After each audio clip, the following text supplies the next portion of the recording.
Judith, being a little in advance of her companion, took Leonard in the first instance for a chirurgeon's assistant, and called to him, in a harsh and menacing voice, to let her charge alone. On drawing near, however, she perceived her mistake, and recognizing the apprentice, halted with a disconcerted look. By this time, the stranger had come up, and remarking her embarrassment, inquired the cause of it. "Look there," cried Judith, pointing towards the apprentice. "Yonder stands the very man you seek." "What? Leonard Holt," cried the other, in astonishment. "I, Leonard Holt," rejoined Judith. "You can now put any questions to him you think proper." The stranger did not require the suggestion to be repeated, but instantly hastened to the apprentice. "Do you remember me?" he asked. Leonard answered in the affirmative. "I owe you a large debt of obligation," continued the stranger, "and you shall not find me slow in paying it. But let it pass for the moment. Do you know aught of Nizza Macascree?" "I know she was taken to Oxford by the king, and subsequently disappeared." "Then you know as much as I do of her, sir," rejoined Leonard. "I was right, you see, Mr. Thirlby," interposed Judith, with a malicious grin. "I told you this youth would be utterly ignorant of her retreat." "My firm conviction is, that she is in the power of Sir Paul Paravison," observed Leonard. "But it is impossible to say where she is concealed." "Then my last hope of finding her has fallen to the ground," replied Thirlby, with a look of great distress. "Ever since my recovery from the plague, I have been in search of her. I traced her from Ashdown Park to Oxford, but she was gone before my arrival at the latter place, and though I made every possible inquiry after her, and kept strict and secret watch upon the villain whom I suspected, as you do, of carrying her off, I could gain no clue to her retreat. Having ascertained, however, that you were seen in the neighborhood of Oxford about the time of her disappearance, I had persuaded myself you must have aided her escape. But now," he added, with a groan, "I find I was mistaken." "You were so," replied Leonard, mournfully. "I was in search of my master's daughter, Amabel, who was carried off at the same time by the Earl of Rochester, and my anxiety about her made me neglectful of Nizza." "I am not ignorant of your devoted attachment to her," remarked the stranger. "You will never find Amabel again," observed Judith, bitterly. "What mean you, woman?" asked Leonard. "I mean what I say," rejoined Judith. "I repeat, you will never see her again." "You would not speak thus positively without some motive," returned Leonard, seizing her arm. "Where is she? What has happened to her?" "That you shall never learn from me," returned Judith, with a triumphant glance. "Speak, or I will force you to do so," cried Leonard, furiously. "Force me," cried Judith, laughing derisively, "you know not whom you threaten." "But I do," interposed Thirlby. "This young man shall have an answer to this question," he continued, addressing her in an authoritative tone. "Do you know anything of the girl?" "No," replied Judith, "I was merely jesting with him." "Shame on you, to trifle with his feelings thus," rejoined Thirlby. "Step with me this way, young man, I wish to speak with you." "Do not leave me here, Leonard," cried Blaise, "or I shall die before you come back." "I have no intention of leaving you," rejoined Leonard. "Are you aware whether Dr. Hodges is still alive, sir?" he added to Thirlby. "I have just been to his residence in Great Knightrider Street, and found it shut up." "He has removed to Watling Street," replied the other, "but I have not seen him since my return to London. If you wish it, I will go to his house at once, and send him to look after your poor friend." Leonard was about to return thanks for the offer, when the design was frustrated by Blaise himself, who was so terrified by Judith's looks, that he could pay no attention to what was going forward, and fearing, notwithstanding Leonard's assurance to the contrary, that he should be left behind, he started to his feet, and wrapping the blanket about him, ran up the steps leading to the cathedral. Leonard and Thirlby followed, and seeing him dart into the southern aisle, would have pursued him along it, but were afraid of coming in contact with the many sick persons by whom it was thronged. They contented themselves, therefore, with watching his course, and were not a little surprised and alarmed to find the whole troop of Lazars set off after him, making the sacred walls ring with their cries. Frightened by the clamor, Blaise redoubled his speed, and, with this ghastly train at his heels, crossed the lower part of the mid-aisle, and darting through the pillars, took refuge within Bishop Kemp's chapel, the door of which stood open, and which he instantly closed after him. Judith, who had followed the party from the subterranean church, laughed heartily at the chase of the poor porter, and uttered an exclamation of regret at its sudden conclusion. Leonard, however, being apprehensive of mischief from the crowd of sick persons collected before the door, some of whom were knocking against it and trying to force it open, addressed himself to a couple of the attendants, and prevailed on them to accompany him to the chapel.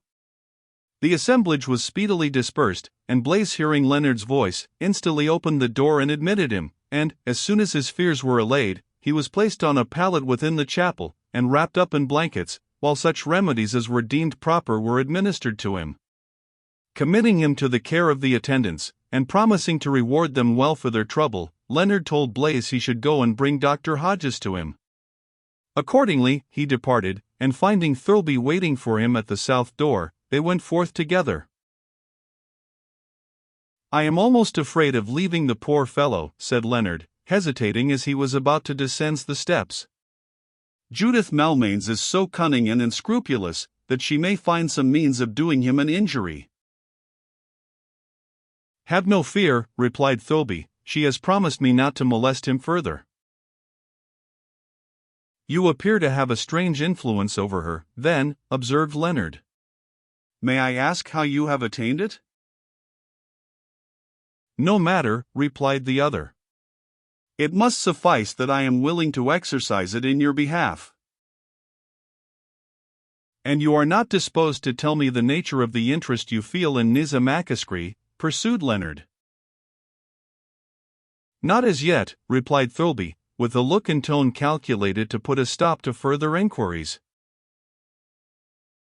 Passing through St. Austin's Gate, they approached Watling Street, at the corner of which stood the house where Dr. Hodges had taken up his temporary abode, that he might visit the sick in the cathedral with greater convenience, and be more readily summoned whenever his attendance might be required.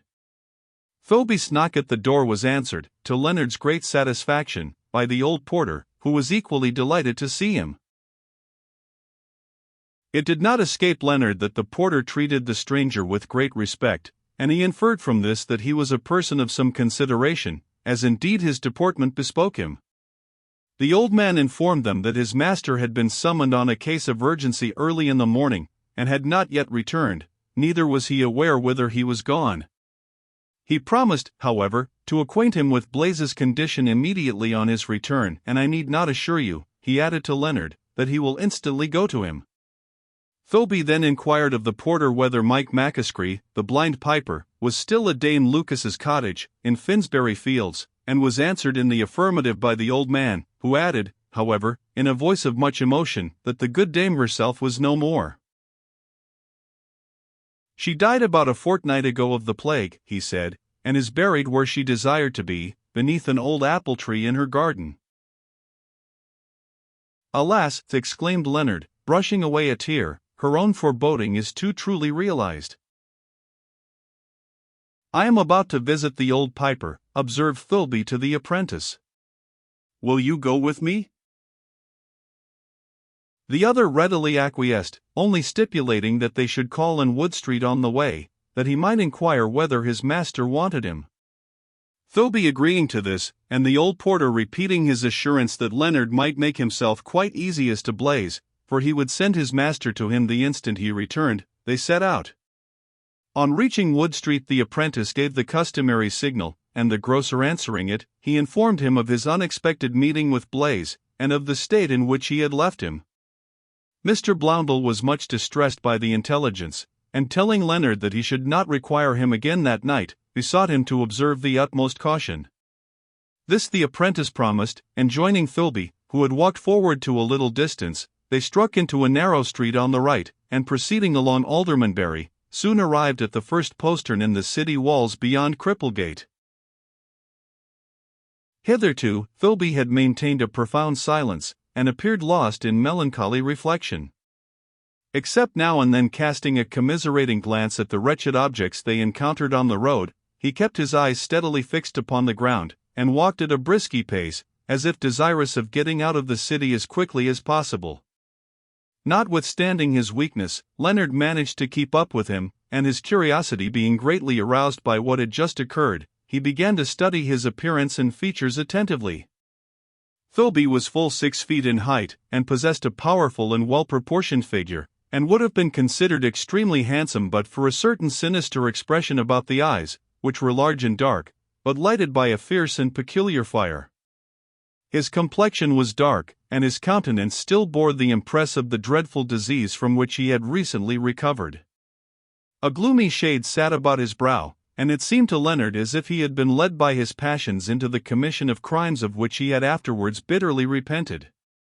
His deportment was proud and commanding, and though he exhibited no haughtiness towards the apprentice, but, on the contrary, treated him with great familiarity, it was plain he did so merely from a sense of gratitude.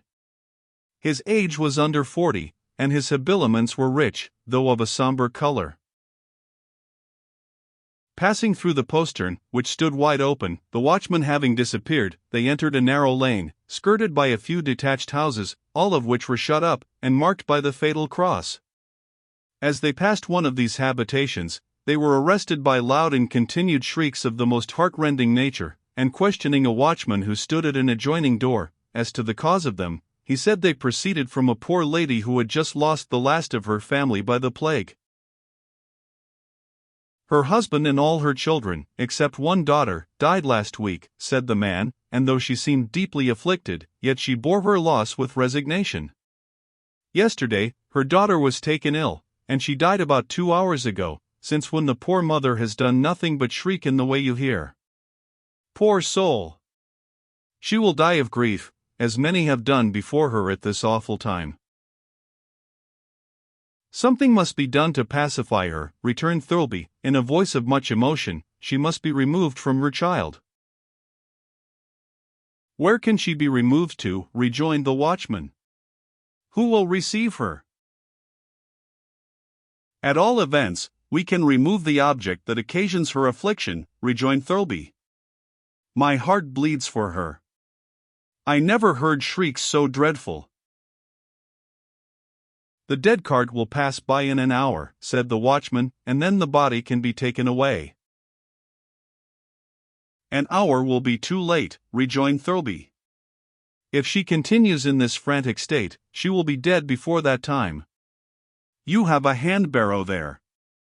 Take the body to the plague pit at once, and I will reward you for your trouble.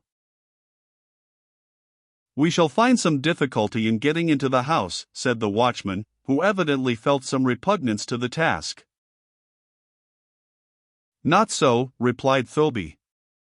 And pushing forcibly against the door, he burst it open, and, directed by the cries, entered a room on the right. The watchman's statement proved correct. Stretched upon a bed in one corner lay the body of a beautiful girl, while the poor mother was bending over it in a state bordering on distraction. On seeing Thirlby, she fled to the further end of the room, but did not desist from her cries. In fact, she was unable to do so, being under the dominion of the wildest hysterical passion. In vain Thirlby endeavored to make her comprehend by signs the nature of his errand. Waving him off, she continued shrieking more loudly than ever. Half stunned by the cries, and greatly agitated by the sight of the child, whose appearance reminded him of his own daughter, Thirlby motioned the watchman, who had followed him into the room, to bring away the body, and rushed forth. His injunctions were obeyed. The remains of the unfortunate girl were wrapped in a sheet, and deposited in the hand-barrow. The miserable mother followed the watchman to the door, but did not attempt to interfere with him, and having seen the body of her child disposed of in the manner above described, turned back.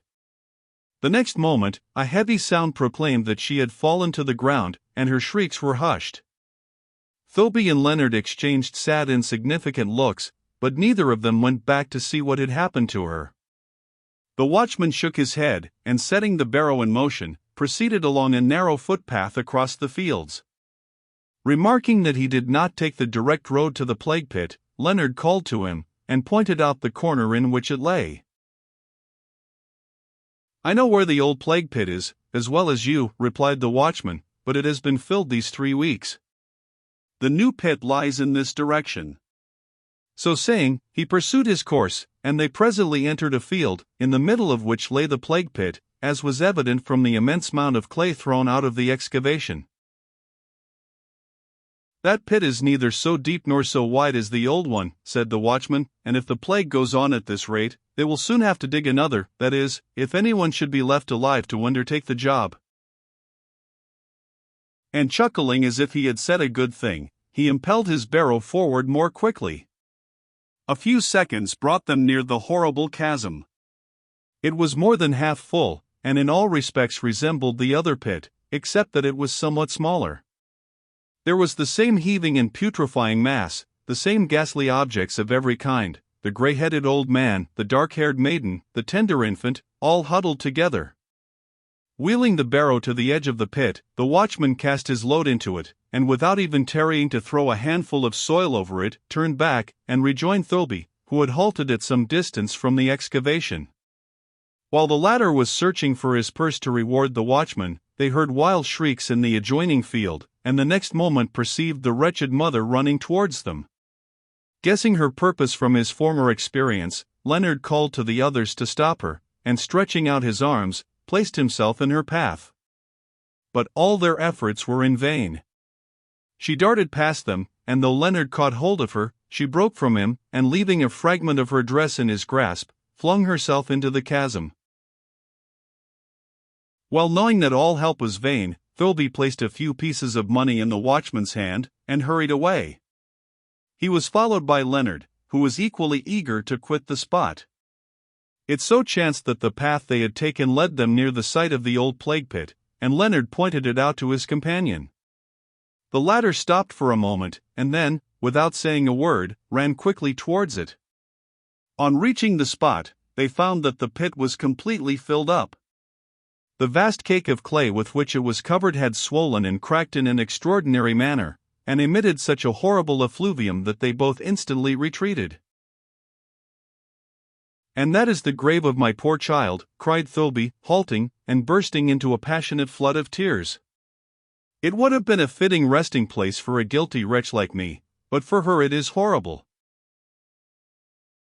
Allowing time for the violence of his grief to subside, Leonard addressed a few words of consolation to him, and then tried to turn the current of his thoughts by introducing a different subject.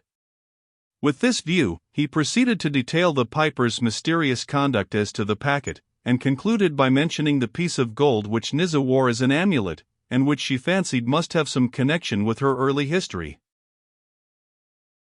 "I have heard of the packet and amulet from Dr. Hodges," said Thirlby, "and should have visited the piper on my recovery from the plague, but I was all impatience to behold Nizza, and could not brook an instant's delay. But you know his cottage. We cannot be far from it."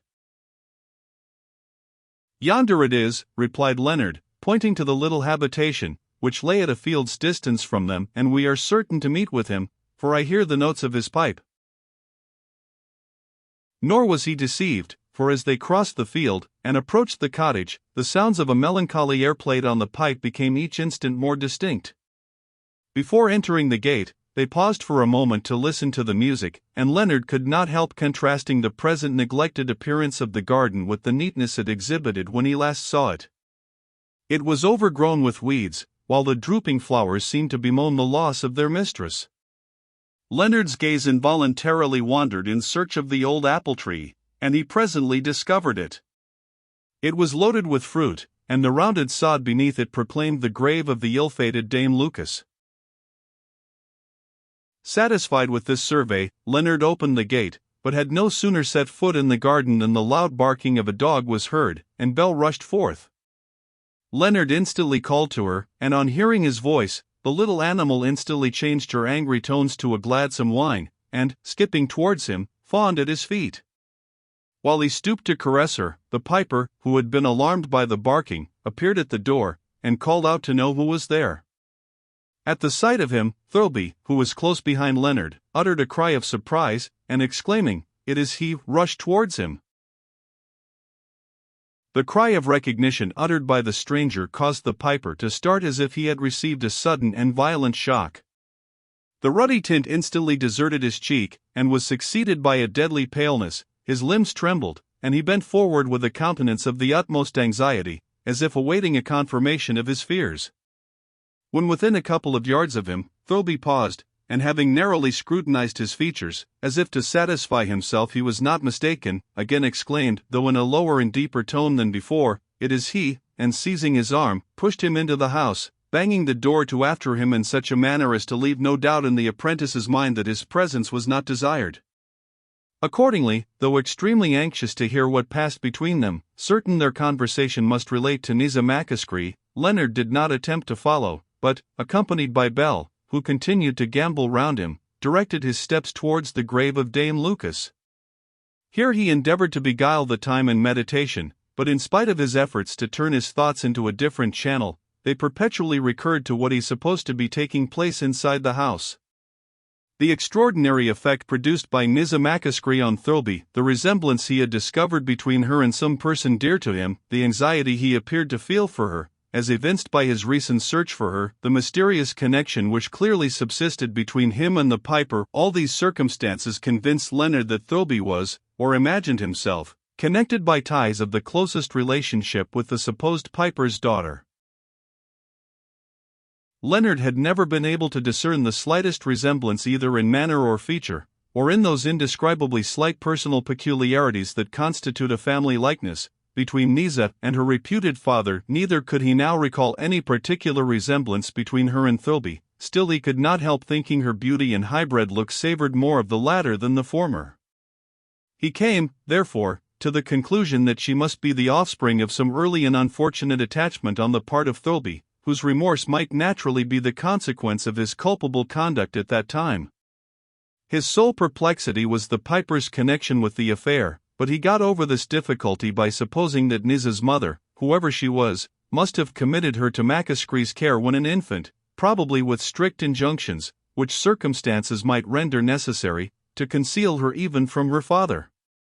Such was Leonard's solution of the mystery, and feeling convinced that he had made himself master of the stranger's secret, he resolved to give him to understand as much as soon as he beheld him again. More than half an hour having elapsed, and Thirlby not coming forth, Leonard began to think sufficient time had been allowed him for private conference with the piper, and he therefore walked towards the door, and coughing to announce his approach, raised the latch and entered the house. He found the pair seated close together, and conversing in a low and earnest tone. The piper had completely recovered from his alarm, and seemed perfectly at ease with his companion, while all traces of anger had disappeared from the countenance of the other. Before them on the table lay several letters, taken from a packet, the cover of which Leonard recognized as the one that had been formerly entrusted to him. Amidst them was the miniature of a lady, at least, it appeared so to Leonard, in the hasty glance he caught of it, but he could not be quite sure, for on seeing him, Thirlby closed the case, and placing his hand on the piper's mouth, to check his further speech, arose. "Forgive my rudeness," he said to the apprentice, "but I have been so deeply interested in what I have just heard, that I quite forgot you were waiting without. I shall remain here some hours longer, but will not detain you, especially as I am unable to admit you to our conference.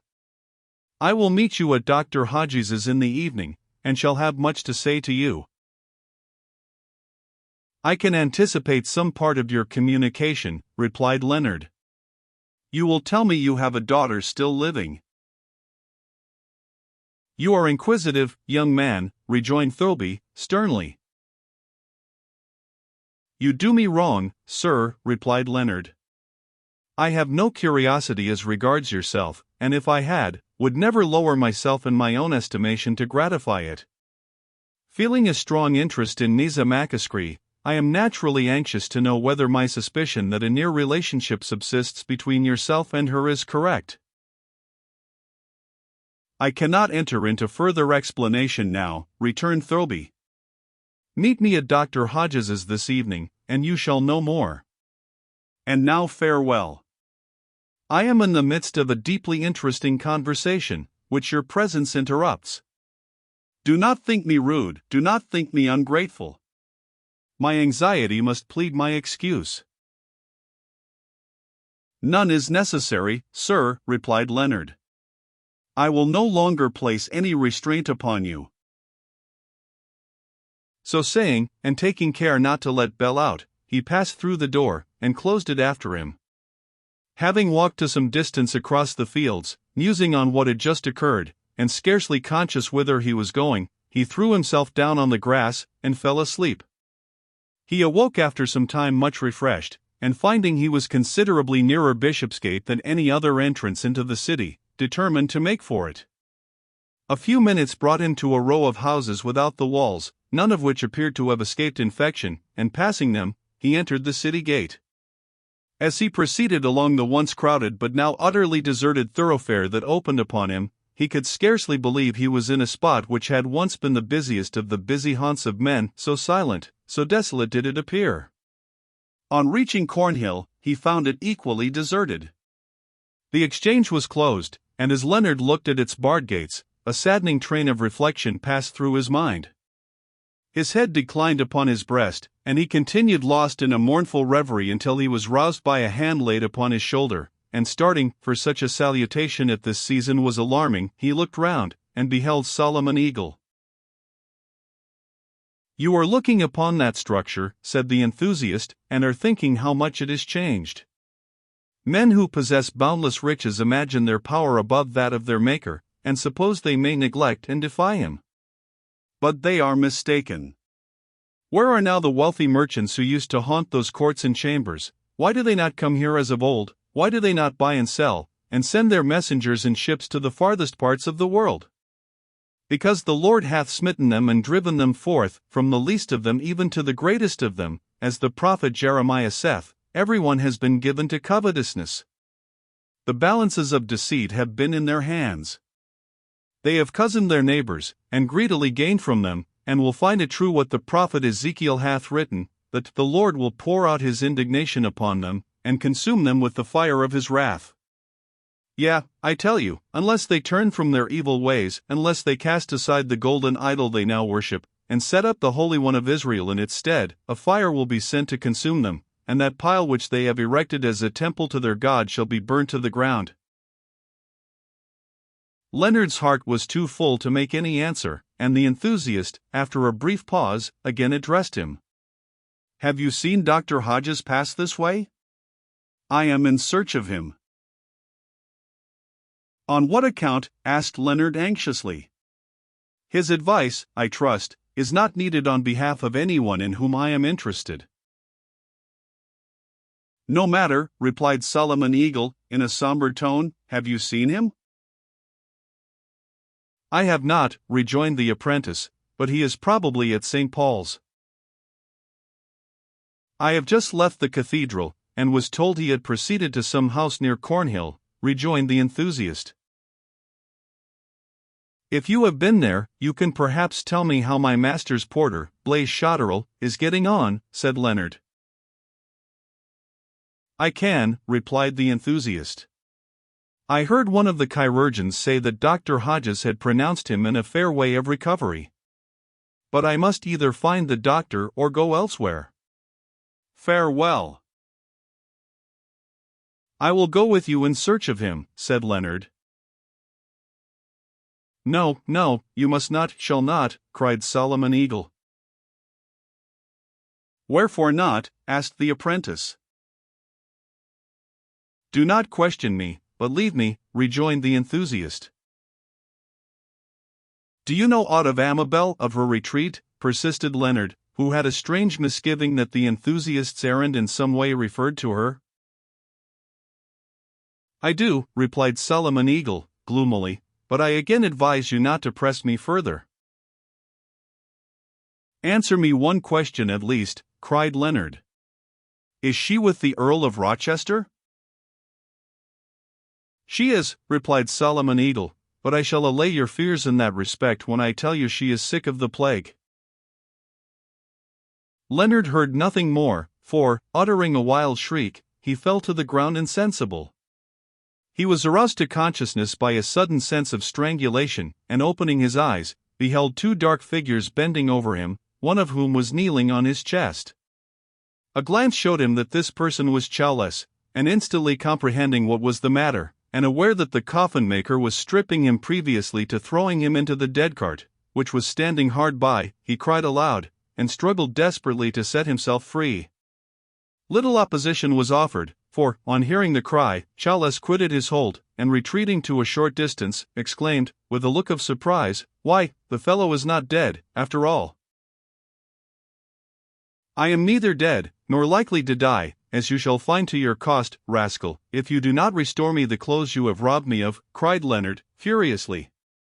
And chancing to perceive a fork, dropped by Chowless in his hasty retreat, he snatched it up, and, brandishing it over his head, advanced towards him. Thus threatened, Chowless tossed him a rich suit of livery. "These are not mine," said the apprentice, gazing at the habiliments.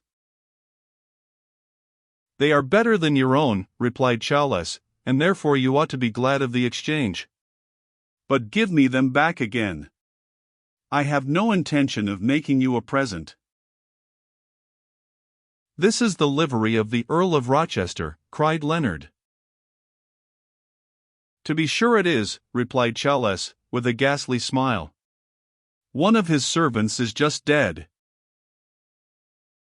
"Where is the profligate noble?" cried Leonard, eagerly. "There is the person who owned these clothes," replied Chowless, pointing to the dead cart. "You had better ask him." "Where is the Earl of Rochester, I say, villain?" cried Leonard, menacingly. "How should I know?" rejoined Chowless. "Here are your clothes," he added, pushing them towards him. "I will have an answer," cried Leonard. "Not from me," replied Chowless. And hastily snatching up the livery, he put the cart in motion, and proceeded on his road. Leonard would have followed him, but the state of his attire did not permit him to do so. Having dressed himself, he hastened to the cathedral, where he soon found the attendant who had charge of Blaise. "Dr. Hodges has been with him," said the man, in reply to his inquiries after the porter, "and has good hopes of him. But the patient is not entirely satisfied with the treatment he has received, and wishes to try some remedies of his own. Were his request granted, all would soon be over with him." "That I am sure of," replied Leonard. "But let us go to him." "You must not heed his complaints," returned the attendant. "I assure you he is doing as well as possible, but he is so dreadfully frightened at a trifling operation which Dr. Hodges finds it necessary to perform upon him, that we have been obliged to fasten him to the bed." "Indeed," exclaimed Leonard, suspiciously. "Has Judith Malmains had no hand in this arrangement?" "Judith Malmains has been absent during the whole of the afternoon," said the man, "and another nurse has taken her place in St. Faith's. She has never been near Blaise since I have had charge of him."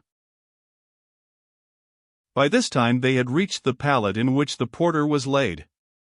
His eyes and a small portion of his snub nose were alone visible, his head being still enveloped by the linen cloth, while his mouth was covered by blankets. He looked so anxiously at the apprentice, that the latter removed the covering from his mouth, and enabled him to speak. "I am glad to find you are getting on so well," said Leonard, in a cheerful tone. "Dr. Hodges has been with you, I understand?" "He has," groaned Blaise, "but he has done me no good, none whatever. I could doctor myself much better, if I might be allowed, for I know every remedy that has been prescribed for the plague, but he would adopt none that I mentioned to him. I wanted him to place a hot loaf, fresh from the oven, to the tumor, to draw it, but he would not consent. Then I asked for a cataplasm, composed of radish roots, mustard seed, onions and garlic roasted, mithridate, salt, and soot from a chimney where wood only has been burnt. This he liked no better than the first. Next, I begged for an ale posset with pimpernel soaked in it, assuring him that by frequently drinking such a mixture, Secretary Naunton drew the infection from his very heart. But the doctor would have none of it, and seemed to doubt the fact. What did he do? Inquired Leonard. He applied oil of St. John's wort to the tumor, replied Blaise, with a dismal groan, and said, if the scar did not fall off, he must cauterize it. Oh! I shall never be able to bear the pain of the operation.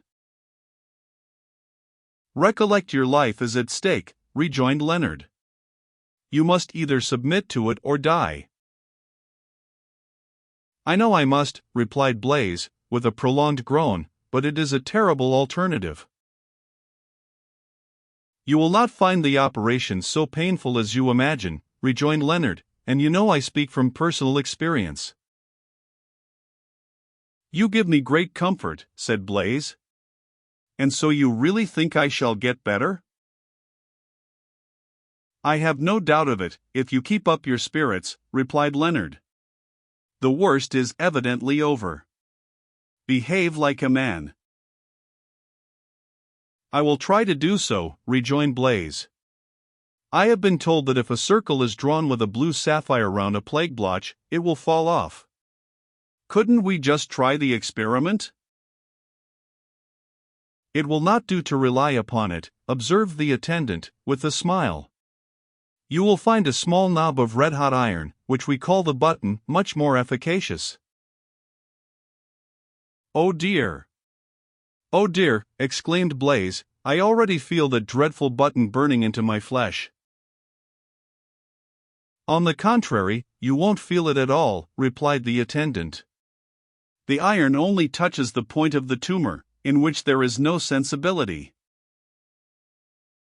In that case, I don't care how soon the operation is performed, replied Blaise. Dr. Hodges will choose his own time for it, said the attendant. In the meantime, here is a cup of barley broth for you. You will find it do you good.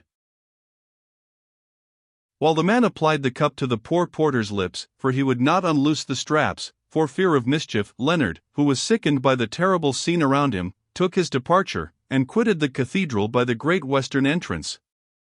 Seating himself on one of the great blocks of stone left there by the workmen employed in repairing the cathedral, but who had long since abandoned their task, he thought over all that had recently occurred. Raising his eyes at length, he looked toward the cathedral. The oblique rays of the sun had quitted the columns of the portico, which looked cold and grey, while the roof and towers were glittering in light. In 10 minutes more, only the summit of the central tower caught the last reflection of the declining orb. Leonard watched the rosy gleam till it disappeared, and then steadfastly regarded the reverend pile as its hue changed from grey to black, until at length each pinnacle and buttress, each battlement and tower, was lost in one vast indistinct mass. Night had fallen upon the city, a night destined to be more fatal than any that had preceded it, and yet it was so calm, so beautiful, so clear, that it was scarcely possible to imagine that it was unhealthy. The destroying angel was, however, fearfully at work. Hundreds were falling beneath his touch, and as Leonard wondered how many miserable wretches were at that moment released from suffering, it crossed him like an icy chill, that among the number might be Amabel. So forcibly was he impressed by this idea, that he fell on his knees and prayed aloud. He was aroused by hearing the ringing of a bell, which announced the approach of the dead cart, and presently afterwards the gloomy vehicle approached from Ludgate Hill, and moved slowly towards the portico of the cathedral, where it halted. A great number of the dead were placed within it, and the driver, ringing his bell, proceeded in the direction of Cheapside. A very heavy dew had fallen, for as Leonard put his hand to his clothes, they felt damp, and his long hair was filled with moisture. Reproaching himself with having needlessly exposed himself to risk, he was about to walk away, when he heard footsteps at a little distance, and looking in the direction of the sound, perceived the tall figure of Thirlby. Calling to him, the other, who appeared to be in haste, halted for a moment, and telling the apprentice he was going to Dr. Hodges's, desired him to accompany him thither, and went on.